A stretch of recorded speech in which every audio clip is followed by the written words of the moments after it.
we got? This Zucker deal, he's obviously a guy who's scored a lot in this league. It's 1 year. Just can you explain just what intrigues you about him, why you added him? Yeah, I mean, he's a proven guy in this league. He's played a lot of playoff games, around 700 games in the regular season. Been in the league a long time, and he's a versatile guy. He can play up and down the lineup, very competitive, can play a higher skill game or can play a more physical type game if you need. And just felt that that was the type of guy we were looking forward to that could be in that mix in that group of 9 somewhere, wherever Lindy decides to use him. But I just like his package, and I like his competitiveness, and I like his age of where some experience I think helps our group. Are you still trying to add somebody to play in the top 6? Yeah, I mean, I won't do it. It's not like the off-season stops, It's there's ongoing conversations. Plus, the dust settles a little bit, and you see where different teams are. But I really like where our group's at right now. I like it a lot. I like the look of our team. We had goals coming to this off-season, what we were trying to achieve, and I think we're a much better team today than we were a couple days ago. How do you feel about the bottom 6 with the group of guys that you added today? And do you see is Lafferty somebody who could play center? Yep. So when you look at the off season, kind of what we were looking to accomplish, we wanted to be harder to play against. We wanted to bring in more physicality, more identity, kind of into that bottom 6. We wanted to be a team that wears teams out, that can be relentless, on the forecheck and hard. And we want to be a team that's better, more responsible defensively. So when you look at the additions that we've brought in over the last few days now, starting with Malenstein, guys like Malenstein and Abe Cabell that hit hard, they're physical. I mean, I think all 3 of those with Lafferty had more hits than any of our forwards in last year. So they have an element. Lafferty is a really, really likable player. I kind of describe him as he's a winning hockey player. Plays center or wing, comfortable either way. Good penalty killer, really good speed and size. At 6 foot, can skate, and just a disruptive player. And he scored 13 goals last year. Can chip in offensively, but I like his versatility. The plan going in signing him was the thought of him playing center. But if we need to move him to the wing, we can do that too. Gilbert's a guy, a lot of people here are obviously familiar with. I mean, do you want him to serve that 7th, 8th defenseman maybe? I mean, do you envision him here? Yep. Gibby's a guy that, just I've known over the years, obviously, and just from him being from here and watched him develop. I think he's turned himself into, last year, he really took a big step and turned himself into an NHL defenseman. He knows what he needs to do to play in this league. He's a big, strong kid who's very, very competitive and continues to work on his game to get better. He's not afraid to fight. He's done that a number of times. He competes hard, so again, another guy that you're bringing in some size, physicality. We don't have a lot of that on our back end, and we have size, but not as much after Sammy, not as much of that heavy game that he brings. So, when I look at our group now, we have a lot of skill.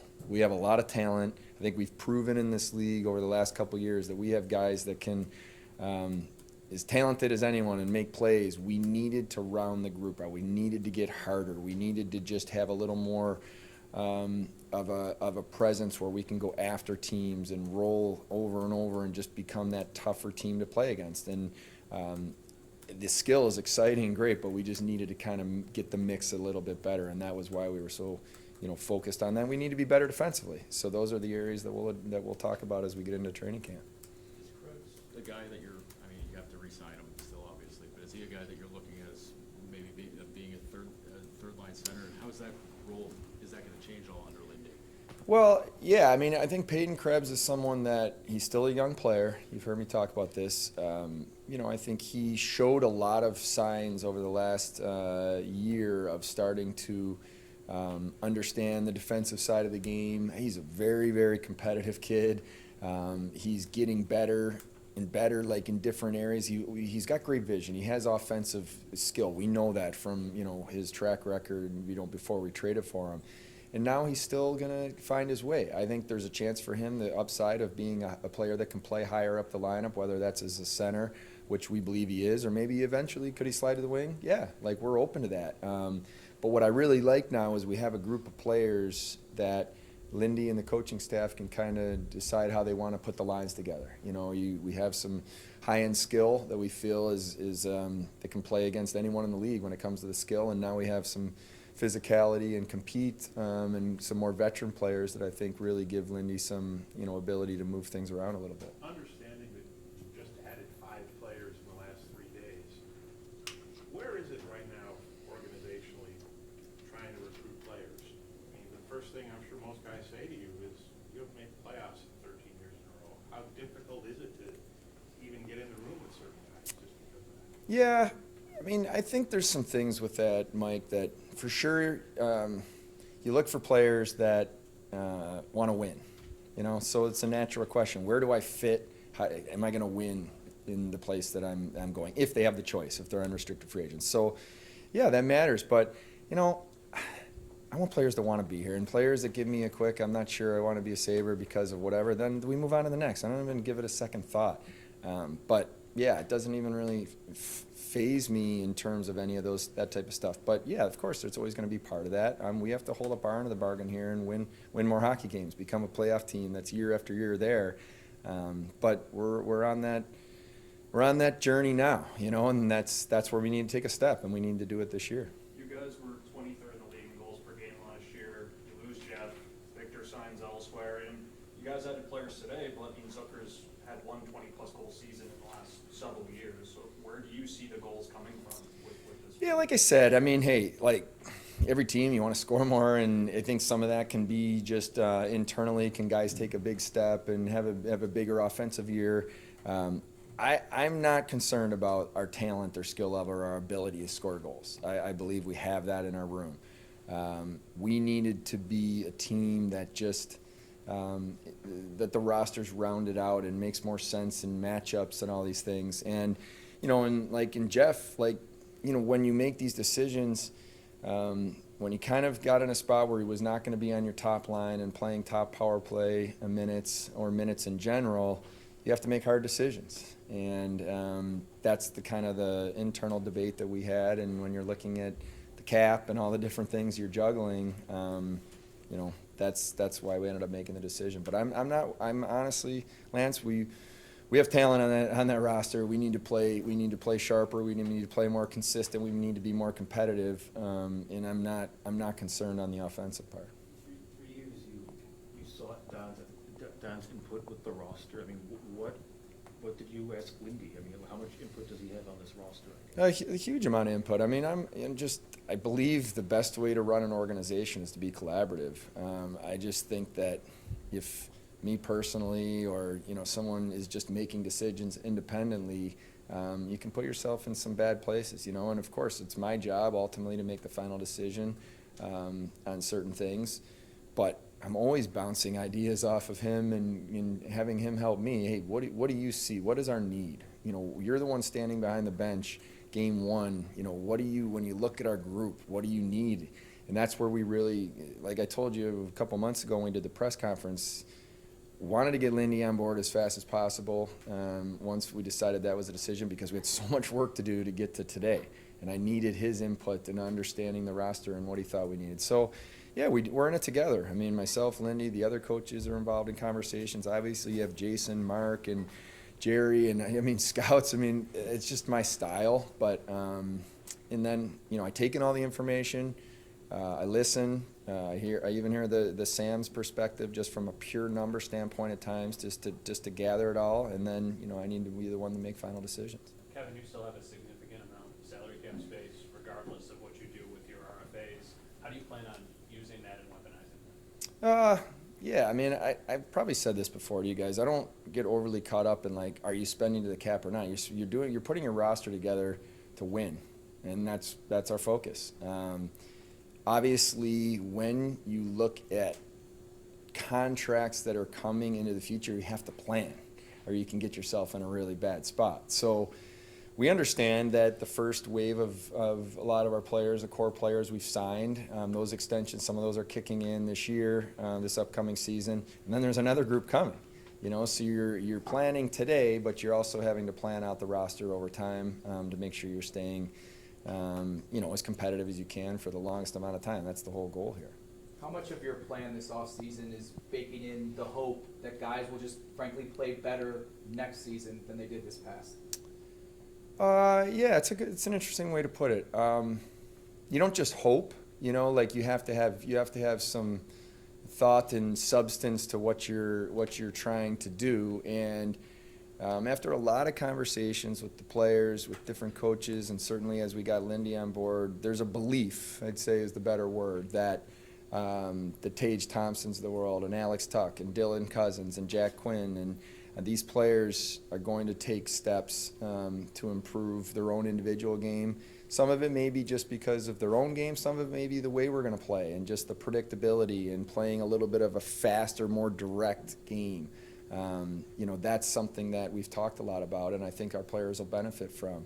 So, yeah, and then you want guys to – the J.J. Peterka's had a great year last year from an individual standpoint. You want him to elevate and get better. So that's all part of it. But, yeah, I mean, I think those are the conversations you're having every day over the last couple months as you kind of try to put the pieces in place, and the plan is when you enter free agency or the draft, you know, looking to make trades. There's so much talk, Kevin, about state taxes. The last couple of Stanley Cup champions. I'm curious, when it comes to New York State, when you guys, this may be falling into Mark's point, perspective or whatever, but how is that ever a factor when you're in negotiations? Well, if you can get New York State to go tax-free, I'm in. I think it would help our roster, and I'll be up for that too. I'm good with that. Yeah, I mean, it's just a reality of, you focus on what you can control, and that's what I believe. Do those teams in those states have advantages? Of course. But, you know, I don't know. I guess for me, you try to focus your attention on building an organization the right way where people recognize that and say, that's a culture, that's a place that I want to play. And that trumps everything, in my mind, you know. And if there's players that just flat out don't want to be in cold weather or don't want to be in a state that has higher taxes, then they're probably not for us anyways. Kevin, you talked about cap numbers and such. I mean, do you agree with the notion? I mean, a lot of people would say you're not winning if you have $20 million to spend, you don't spend. But that teams do get close to the cap or the winning teams. I mean, what's your response to that? We might have that amount of space. I mean, it's not over the offseason. Yeah. But you see my point. Well, yeah, I mean, I think part of it is when you have some younger players, though, there's just going to be naturally some different cap numbers. Players on entry level, I'm pretty sure after this year, Jack Quinn and J.J. Peterka, just to use the two that are on entry levels, their contract number is going to look different. So, you know, that's what I'm saying. We're trying to build a team. I don't get overly focused on exactly what that looks like today. Like, why are they going to spend the cap or not the cap? We're going to put the best team we can possibly put on the ice. Yeah, you can go get other guys and contracts that you may regret too, and then you're trying to figure out, like, how do I get out of this? You know, that's what we're trying to avoid. We're trying to build this the right way with discipline, but also we recognize this team needs to win. I understand that, and that's why we focused our attention to what I told you in the beginning, is how we were looking to improve in the off season this year, and which I think we've done so far. Trade talks that were going on, you know, once the draft ended, you said you had some stuff. Yep. You know, maybe kicking around. Does that get parked, like, for a couple days with this, or is that still? A little bit. There's still some dialogue going back and forth. I mean, I know there's a lot of rumors out there. I've been probably in the middle of every conversation you can be in, so I'm sure we're attached to a lot of rumors. I mean, some of the ones that people were so convinced that, you know, we didn't want to pay enough for a player, whatever. I don't think the players got traded. Sometimes the other team might just not want to trade a player. And that's part of it. I'll be Pavel, depth signing, but I mean, just to have a guy that's raised the cup over his head, what does that mean? Yeah, it's big. There's no way to manufacture that. You know, when you win the Stanley Cup and you get to raise that cup over your head, it's real. And there's something that once you've done it, everybody in the room, when you walk in the locker room, every single player knows you've done it. And just that experience, that feeling of this is what it takes to do it is really important. And that's something we identified too. You know, I mentioned that about Zucker, playing a lot of playoff games, you know, winning a lot in this league. I mean, just those experiences for the young group that we still have, because I've told you guys, young is no longer an excuse. That we had to be young for a while to do that. We're still young relative in age, but our guys are more experienced now. And then you can just add those guys in that have had a little bit more of that taste of it, and know just that little bit more what it takes. I think is really valuable for our group.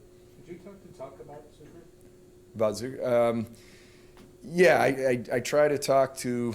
Some of these things happen fast, and you know, I have to be a little careful, because if there was, say, a guy we were targeting at noon, I may not want anyone to know about it until afternoon. So I'm always careful, but I'm always picking our guys' brains on stuff like this, like who played with who, or this guy I heard trained with this player, and you know, what's he like? Does he actually work hard, or is he just pretend? You know, so those are things I'm always asking our players. I think players are a great resource, you know, just of information for that.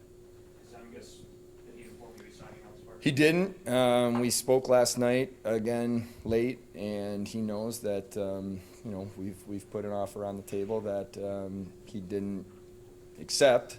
But I haven't heard, unless it's happened here recently, that he signed anywhere. So, but no, I haven't got a phone call to say that he's not coming back. But hey, you get to this point where he's earned it in his career. You want to see what's out there, and I totally respect that. You mentioned that if, you know, guys hesitant about coming to Buffalo, sometimes it's just you quickly move on. Is there a sales pitch that happens there? Do you try to push back on that, or is being in Buffalo and wanting to be in Buffalo that important?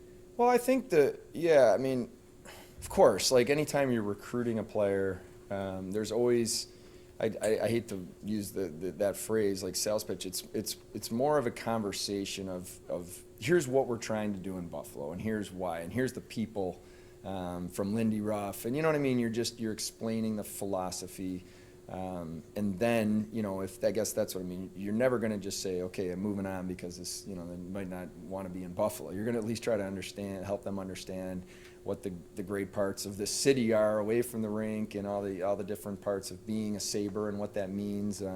So yeah, you're always having those conversations. But I guess what my point is like, you can't spin your wheels, and if there's players that don't want to be here because it's just not, you know, that's not what they feel is right for them, then you move on. If the teams, like you said, there's some teams that haven't traded players that you've talked about. If they circle back, are you still interested in listening again? Oh yeah. Yeah, I mean, every day, like there's no hard stop to what we're trying to do. Like, we will do anything that we feel helps our team get better, helps the roster get better. And there's conversations we've had that, yeah, maybe the team said, hey, we'll park it for a while and let them get through this time and see where all the dust settles. But yeah, I'm always willing to do whatever we need to do to improve, and that could mean. That could mean a lot of different things. That could mean just, you know, players that we currently have. Are we looking to do something, or is that prospects to make our team better? Yeah, wide open. But in saying all that, it has to make sense, you know. And like, we've built a deep prospect pool, but you don't just give prospects away, especially top prospects. It has to make sense. It has to be something back that's going to make your team better or help your organization, you know. Or why would you do that? So, but always open to those conversations. What's the strategy now for? I mean, lots of guys have signed already. But what's the plan ahead now for patching things up in Buffalo or Rochester? Yeah, I mean, just continue. Like, there was a lot. Jason Carmanos was working extremely hard this afternoon. You're making sure that we're getting depth in the organization through Rochester and the different signings, which we'll continue to do. Yeah, I mean, just making sure you're staying plugged in to what's going on. Sometimes there's things that happen where maybe a team ended up getting players they may not have anticipated, and then there's someone on the roster that's, you know, going to end up being available that maybe wasn't a week ago. So yeah, the conversations stay ongoing. But in saying all that, I really like the steps we took today. I think we took a big step towards being the type of team that we need to be. Harder to play against, direct, fast, physical, wearing teams down, in your face. And then and the coaches are going to do the rest in terms of how we play with structure, the defensive responsibility, the non-negotiables that, you know, our players talked about accountability at the end of the year. They're going to have accountability.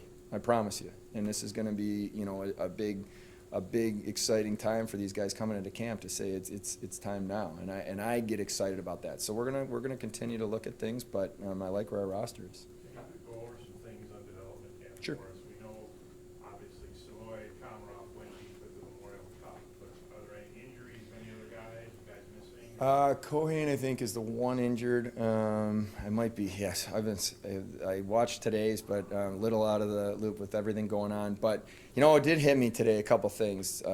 It was exciting to see our guys that we just drafted and you know, in the Sabre colors.